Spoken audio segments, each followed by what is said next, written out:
Welcome to Rough Drafts, How God Writes His Love in Our Stories, a podcast that explores the faith journeys of our friends and neighbors in Burns, Tennessee. Everyone has a story to tell, and in this podcast, we'll hear powerful and inspiring stories of how God works in the ordinary lives of people like you and me. Our stories are unfinished and perfectly imperfect. They are just rough drafts, a glimpse of what is to come because God is still at work, writing plot twists, introducing new characters, and bringing good even from the most challenging circumstances. Join us as we see what God is up to in our stories. Here's your host, Matthew Hyatt. Back by popular demand is Marsha Griffin in our first ever two-part series on rough drafts, but this story was too good to cram into one episode, and there's just too much God stuff going on. So last time we met, previously on 24, I don't know what to say, it's something like this.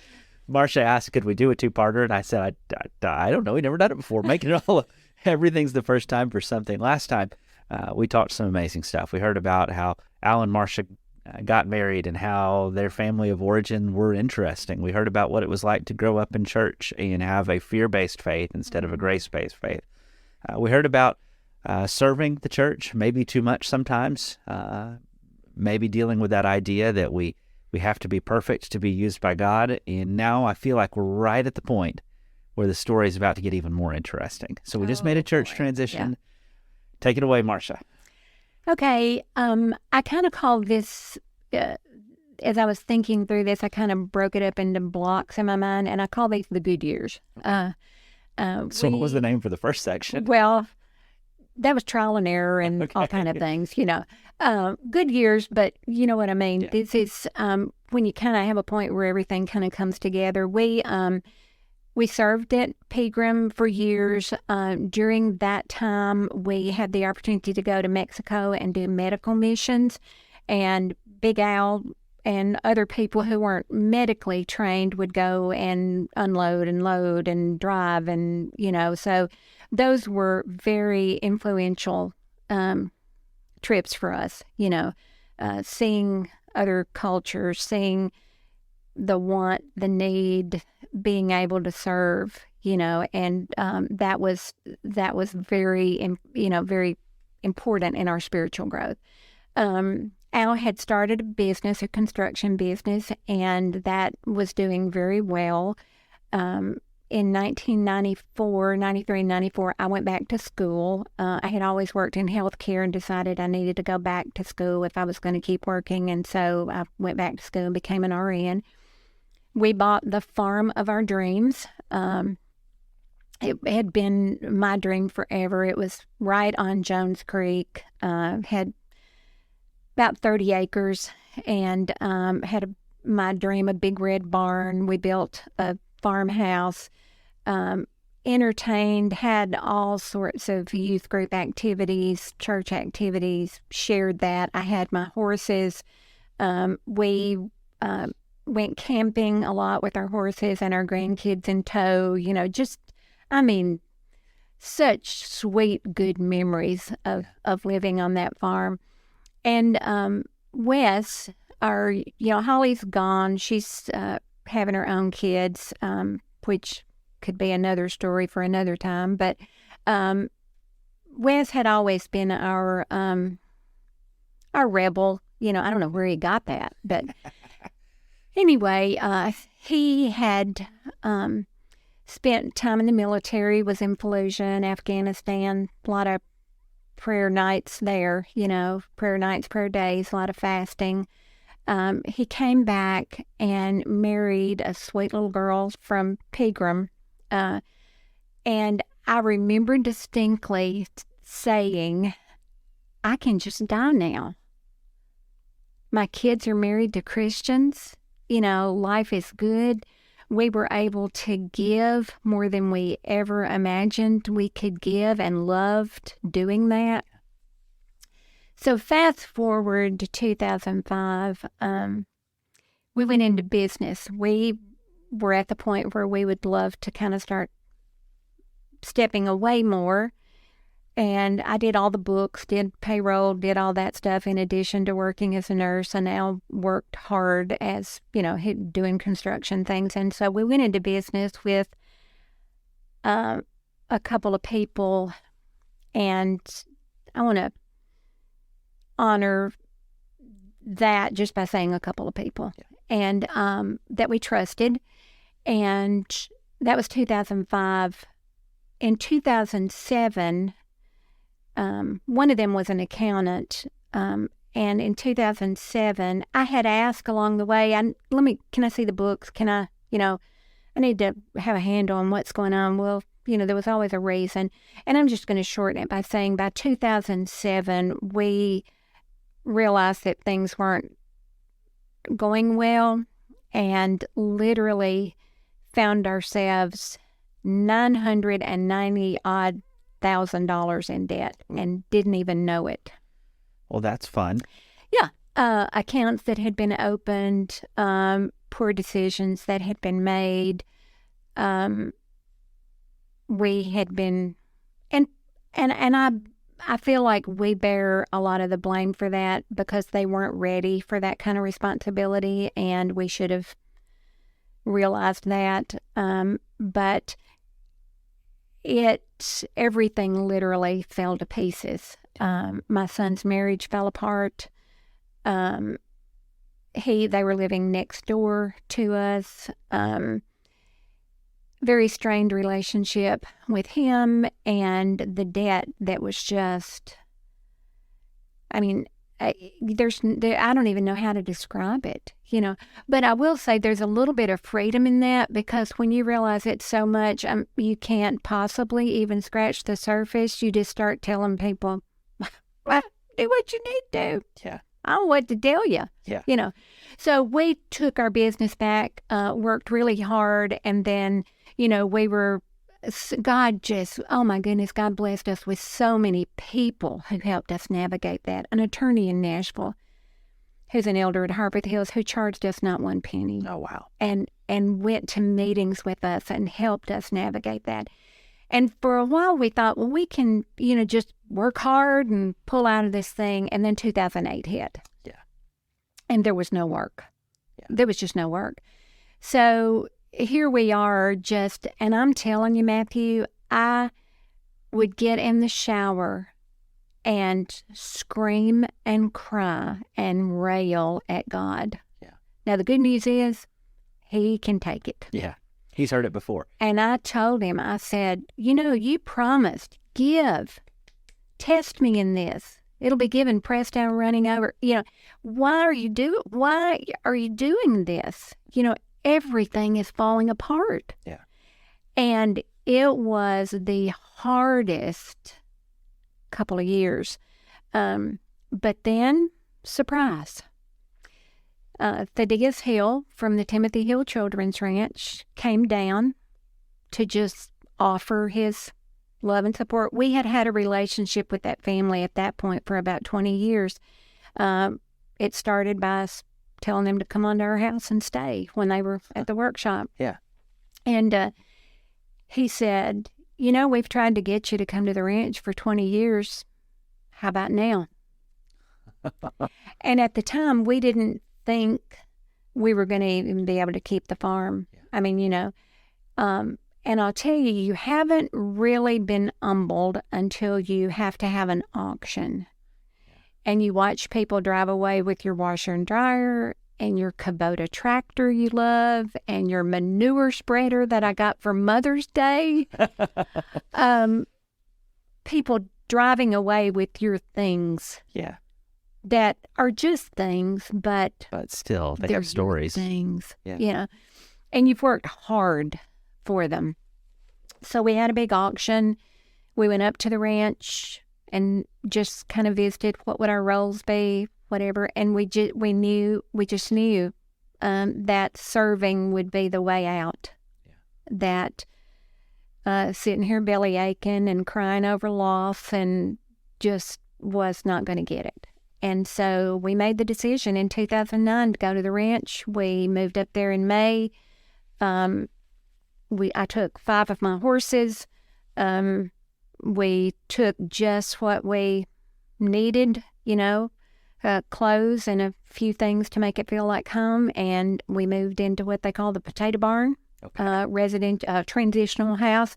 We lived with 4 boys at all times. I was, of all things, the nurse and the horseback riding instructor.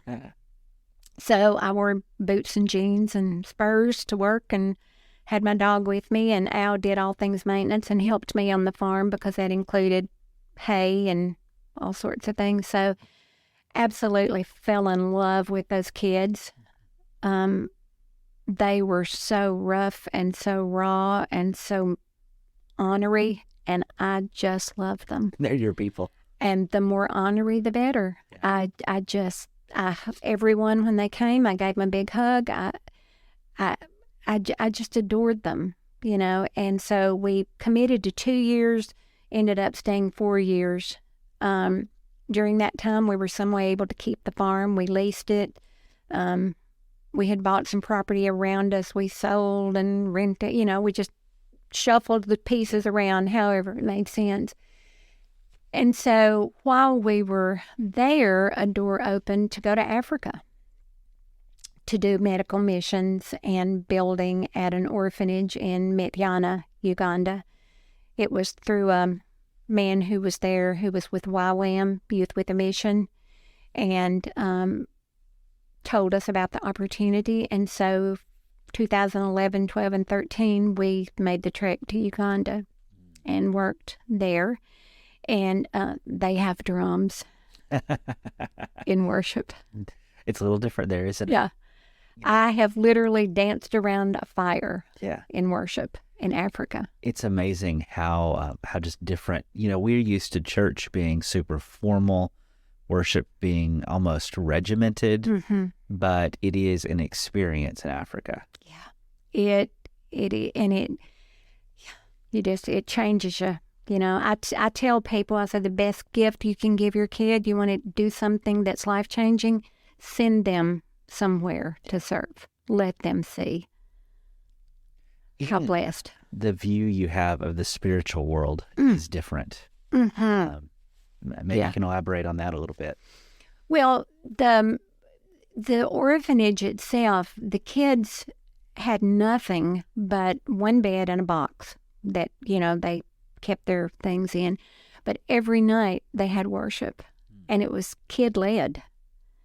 And there was usually an adult there somewhere, but the kids played drums, they sang, every hand was in the air. I mean, the Holy Spirit was palpable.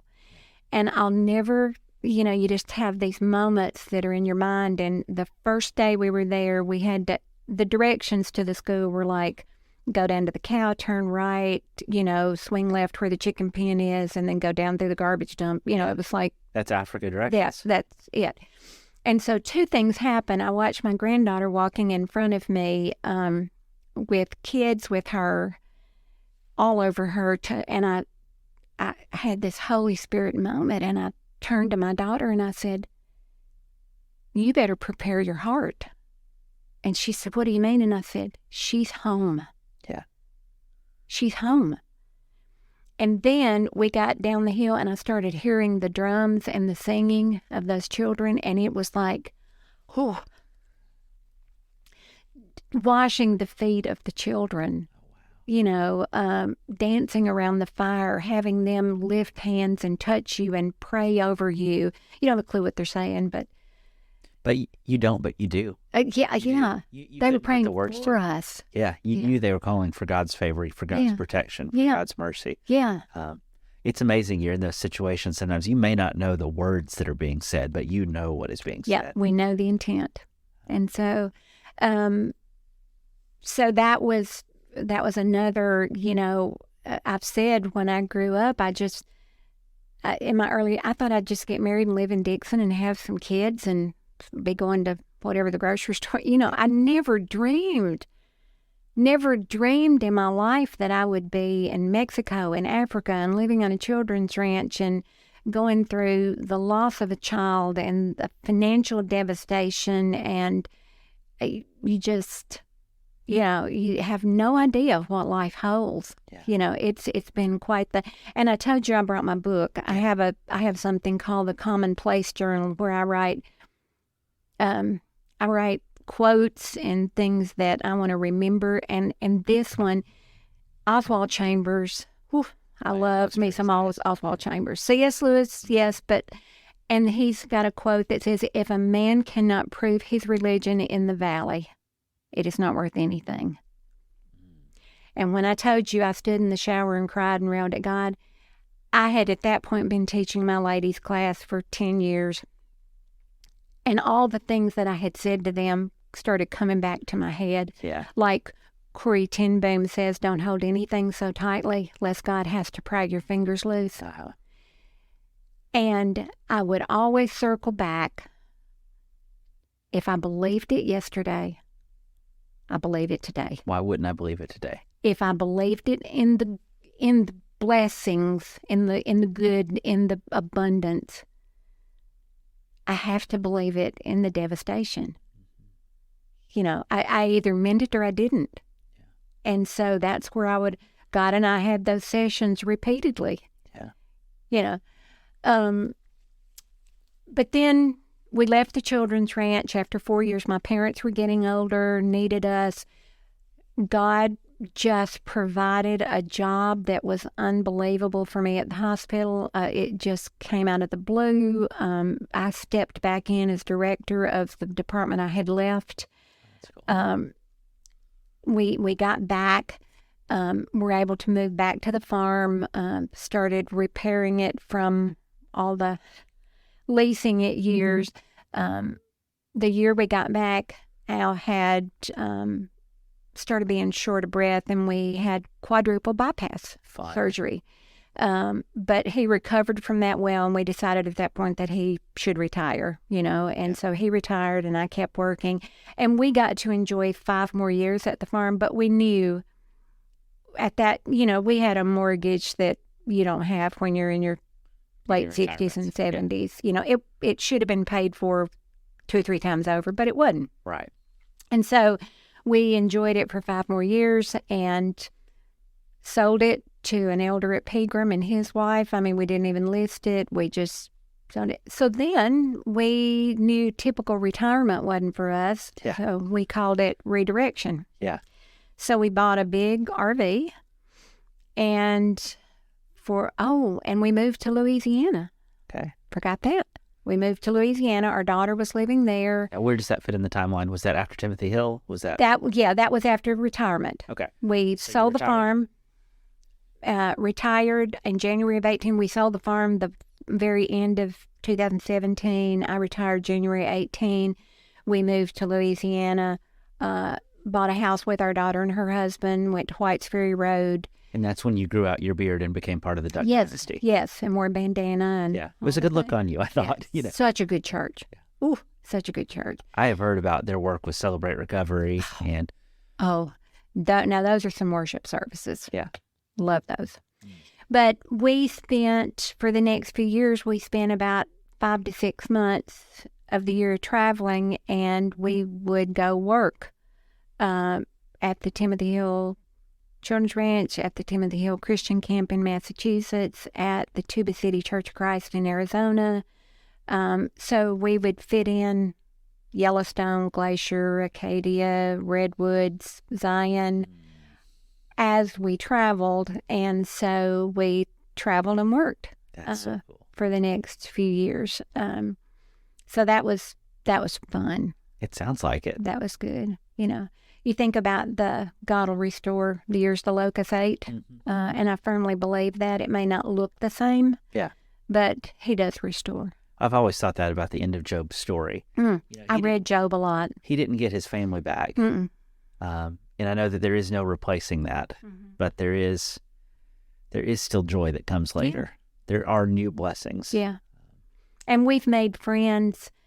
The last trip we made, we just visited people we've served with, over the years, and just made a trek through visiting them in Rifle, Colorado, and Colorado Springs, and Kalispell, Montana, and those were fun years. It sure sounds like it. Yeah.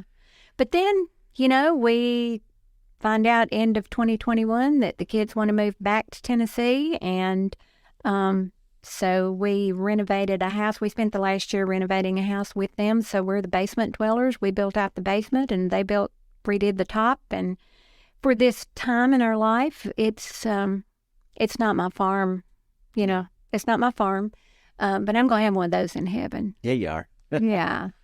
And but for this season in life, it's perfect. And we're there with them, and our son's even around all the time, so good time. And like I said, unfortunately, Burns is getting us on the worn out end, but we're also getting you on we've learned some lessons and we have some wisdom end.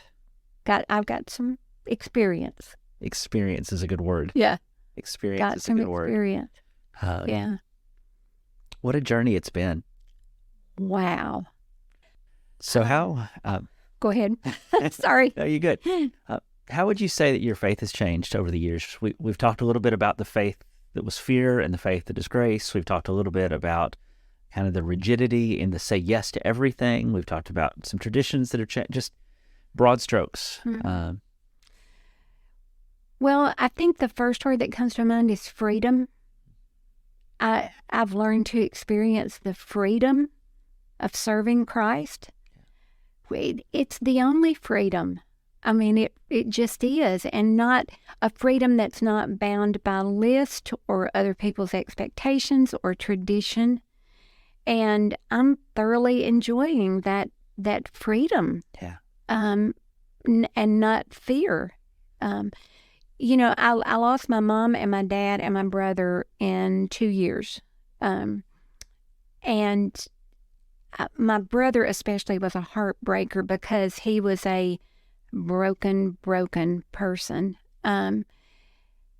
But my daughter said the other day, she said, you know how you're always saying you wish you'd known your daddy before he broke?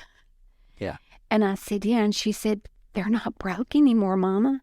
She said, they're all there and they're not broke. My daddy was at a great place. We had a conversation right before he died, and he said, I'm good. Yeah. I'm good. I have belief that my brother, in his brokenness, and she said, they're all there and they're not broken, and you'll get to see that too. I always joke that I don't think I'll be recognizable in the resurrection by the time you get everything wrong with me and you fix it all. Who's that guy? Sort of looks like Matthew, but doesn't sound like him at all. Yeah, but I mean, I guess just broad strokes, that's what I'd say is just freedom, not feeling like I've got to volunteer for every single thing, knowing that I have physical limitations now. And you had them before, too. We just don't admit it. Correct. Well, yeah. All my horse injuries have come back to haunt me. But, knowing that if I need to rest sometimes, and I need to spend time with God. Not doing, that is such a relief to not feel like I have to do and do and do. Well, there's kind of this saying about the Protestant work ethic, that and I appreciate it. Good. I mean, that's what built children's homes. Mm-hmm. That's what staffs children's homes. Mm-hmm. But if that's not paired with a true sense of this is, unless the Lord builds the house, those who build labor work in vain. Learning to rest, learning to trust, learning to let go. Those are hard lessons. Very much. I've told some parents over the years, I said the hardest thing you will ever do is really give your child to God. Because I know, my work ethic and my type A personality, I want to fix it. I want to take care of it. I want to help God out. I want to make sure that we can make a list and go about. There's a process that we, and that's been a hard thing for me to know that I can't do a darn thing. You told the story in the last episode about losing Michael. And, we kind of told that in the context of how much you worked. Mm-hmm. But how did navigating that in your faith go? What was that like? That came at the same time as the great divorce, I call it, the church breakup. Okay. And it was tough. it was really tough because we felt like that, which wrong or right, we felt like we've invested so much of us and our children and our time and our money that now you're treating us with caution, And so it made dealing with Michael's death very hard because they were competing emotions, loss at church. And I mean, that was our family. We had done that was our social, spiritual family. And so there were those competing losses that made it really tough. But it also helped me grow to another place where it's just God that I have to please. And I'm enough. The mess, the OCD-driven, crazy person that I am is enough. Enneagram type 1, You think? The odd thing about me and the Enneagram is my top 4 were only 1 point different. Yeah. So that's how I am too. And they're all in different little quadrants or whatever. I break those things. Yeah. But that's, those experiences were probably the only way you could ever learn to let go and experience that freedom. I hate to say that. I don't say that to say God caused these things, because I don't know about that. Maybe he does, maybe he doesn't. I literally mean I don't know about that. Yeah. Well, I can safely say and confidently say that I am not the same person I would have been had I not experienced such loss and such devastation. Yeah. I wouldn't be the same person. And I'll tell you, when I hear people say things like, there's a child that's acting up, well, the apple doesn't fall far from the tree. Well, guess what? Sometimes it does. Sometimes they roll down a hill. And despite you can't control what your kids do when they're grown. I don't care how good I really was so misguided in my, get everything right, that I thought, all you had to do is, stay married, take your kids to church, teach them the truth, and they'll be fine. Yeah. Guess what? Sometimes they're not. Yeah. Sometimes they're not. And it's not your fault. I was listening to this guy on TikTok the other day. Yeah, go ahead, roll your eyes all you want. But he was a psychologist, and he said, most of us believe in the myth of a child as a blank slate on whom we can write whatever we want. Yeah. And it was kind of the nature-nurture debate again. Yeah. But he said, don't forget that these kids are born with huge chunks of who they are the moment they come out of the womb. And while there's some stuff that we write on them for good or for bad, remember that there's a whole lot that they just are who they are. They're a conglomeration of, I think his term was that they're a matrix of your grandparents, your aunts, your uncles, and your mom and your dad, and there's some mix of all of those people. Yeah. And there's work to do. And when I listened to it, I thought, well, that doesn't seem like that could be right. Then right? I think about our kids and who they are and what they're like. And you probably already know, with Holly, all I had to do was wrinkle my head, and she would snap too. I never had to tell her to get her homework. I never had to tell her to practice piano. Wes graduated high school by trying to see how many days he could miss and still get out. He's brilliant. Yeah. Can do anything. He's a helicopter pilot. He's a real estate investor. He can do plumbing, electrical, wiring. He can do the CAD and design. He can do anything. But he has always been very much, don't tell me what to do. Yeah. And that's not necessarily bad. No. I had a teacher one time tell me when he was in school, she said, and you just won't believe the statement, she said, I just cannot break his spirit. Oh, no. So that's not your job. And I said, I don't want it broken, thank you, because that's what's going to keep him going when you and I have laid down and quit. Yeah. I don't want his spirit broken. Yeah. He's not a mule. He's not a donkey to be broken. I couldn't even wrap my head around that. But they've each taught me so much. One who was very compliant and willing, and one who was the opposite. But I have learned so much, and I've even learned so much through Wes's rebellion. Yeah. But bottom line, they were on loan to me. Yeah. They're not mine. Hannah figured that out better than the rest of us do. Yeah. I read that story in the Old Testament and I think, how could you do that? But she's just recognizing what was true. It's a truth that most of us don't get. Yeah. That's good. Yeah. That's really good. This has been fun. Thank you. Okay, I have one more question. Okay. I want to talk about freedom a little bit. Mm-hmm. Freedom is scary to people. Yep. And why?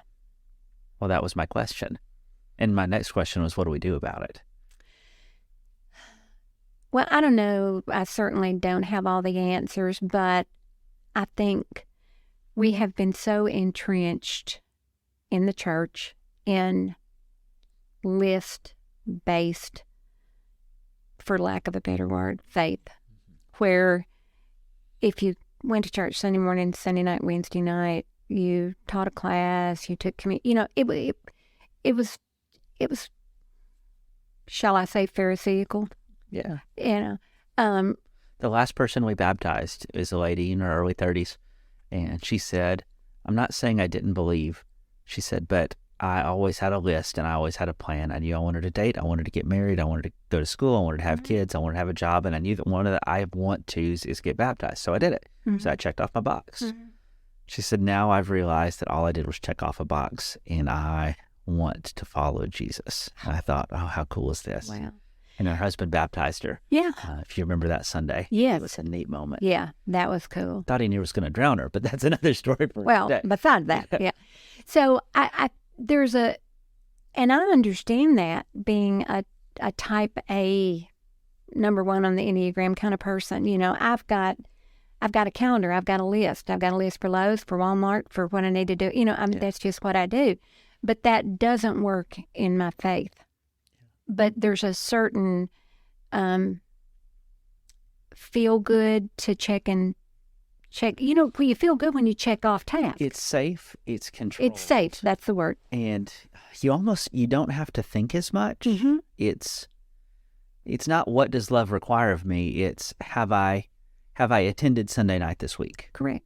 And the Sermon on the Mount, the best I remember, is when Jesus called us out of that mentality. You have heard it said, but I say to you. Yeah. And so freedom, I think the reason it scares people is because they're so afraid they'll step over some imaginary line. Well, guess what? So what? Yeah. So what? Romans 8:1, there's no condemnation for those who are in Christ Jesus. I figured you were going to ask me about scriptures. Oh, yeah?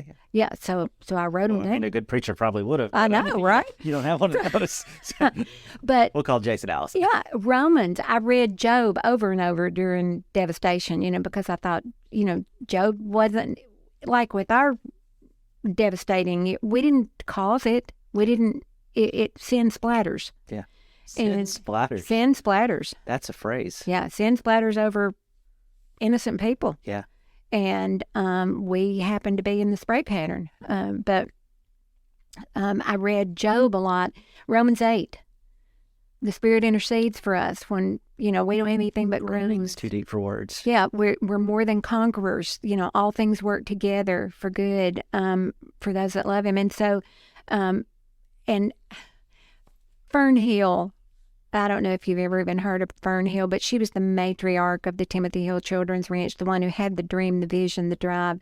And the 4 years I spent living next door to her, my, what a woman. And she would remind me if I bellyached about anything, 1 Thessalonians 5:16. Rejoice always, pray continually, and give thanks in all circumstances. Marsha, have you given thanks? Shut up, lady. I don't like this. I know. It was like, I didn't really want to hear that right now. But I do really think that's the issue, Matthew, is that freedom, people can't handle freedom because they don't know what to do with it. And they're so afraid they'll do something wrong that they're paralyzed. Did you watch Shawshank Redemption? Oh, yeah. I mean, I think it's one of the great movies. Absolutely. And I just think more often than I should probably about that character Brooks, the librarian, who gets out on parole and he works in the grocery store. And, the narrator in the background talks about how life was faster than when he got out.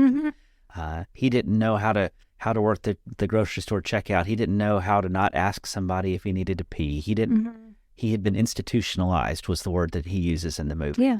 And Brooks killed himself because he couldn't handle freedom. Yeah. And that's kind of the open question that's at the end of the movie. Will these characters, will Red be able to handle freedom? Will Andy Dufresne be able to handle freedom? And I'll be very honest, there's a lot of Sundays when I come to church and I almost feel a sense of that scene in that movie, trying to offer freedom to people in cages. And when the door is open. Yeah, the door's open. The door is sometimes you feel like you're coming to the back side of the cage and kicking it, and then they come over and start pecking you, Well, I wrote my grandkids a letter, and I told them in that letter, I said, you are our legacy. Because I feel like Al and I started with no tools, both from crazy homes, loving God, loving each other, surviving all the things, trying to improve on from whence we came. Yeah. Our daughter and her husband have done the same thing. Our son's on his way. Yeah. And then our grandkids. Oh my, our granddaughter's been a missionary since she was 17. How cool. She finished after her first year in Africa she married a man who's a co-missionary. They've got 2 little girls. And you know what those 2 little girls do? They're at a YWAM base in Kona. Every morning they have praise and worship in Ohana Court. And those little girls have ribbons and they're dancing and they're singing and they're praising God with all their hearts and minds and souls. And I think, we didn't get it all right. But here's the fruit. Here it is. Yeah. Here's the fruit. Okay, this time I'm going to say that apple didn't fall far from the tree. Can I use it this time? You can. Okay? You can. There's something about the love of the Lord that's contagious. Yeah. And sometimes we contain what is contagious. Yeah. Let's open those doors. Yes. David danced before the Lord in the loincloth. I want that kind of church. I mean, we'll wear clothes. We'll wear clothes, but I want that. You got a list of people not allowed in a loincloth. That would be burned in your retina. But, I want that kind, I long for that kind of worship and praise. We like safe. I want safe, unabandoned, predictable, contained. Yeah. But what if we let ourselves go? Just stepped into the freedom. Yeah. And I love how in your story it was kind of, they invited me to go to Africa, so I did. Yeah. So maybe if you're listening, this is your invitation. I don't know to what or to where. Yeah. To try something, to take a risk. Yeah. I would rather be at church that fails trying something new than that has done the same thing we've always done and gets what we've always gotten with ever diminishing returns. Yeah. Step out. The Timothy Hill Children's Ranch exists because of this woman's faith. She prayed for things that nobody believed would happen. Yeah. But they did. Yeah. They did. That's amazing. Marsha, is there anything else you want to share today? No, not really. Is there a verse in your book you didn't get to share? Let me see. No. Okay. I think I shared them. I guess I long for when people can lay down the chains. Yeah. And worship with abandon and serve with abandon and enjoy the freedom. Absolutely. Absolutely. Well, Marsha, thank you for being our first ever 2-parter. I feel like such a time hog. Somebody had to be the one to break the ice. We knew it would happen eventually, and it couldn't have been anybody better. Thank you. Thanks for sharing the story of how God has worked in the mountains and the valleys, and thank you for pointing us, prompting us, nudging us towards freedom, and just a little bit less of playing it safe with God. I'm so glad we got to spend this time together. And friends, thank you so much for spending this time with us. You gave us half an hour of your life today, and we think that's a gift, and we appreciate it, and we hope that if this has blessed you, that you will share it with somebody else so that this can continue to bless people, and maybe maybe, just maybe, God will open some hearts, open some minds, and set some fires that can't be contained in our community. Wouldn't that be cool? Thanks for listening. And until next time, I can't wait to hear what God is up to in your story. Thanks for listening to Rough Drafts. Be sure to subscribe so you don't miss a single episode. While you are at it, help us spread the word by leaving a rating and review. Until next time, let's keep looking for how God writes His love into our stories.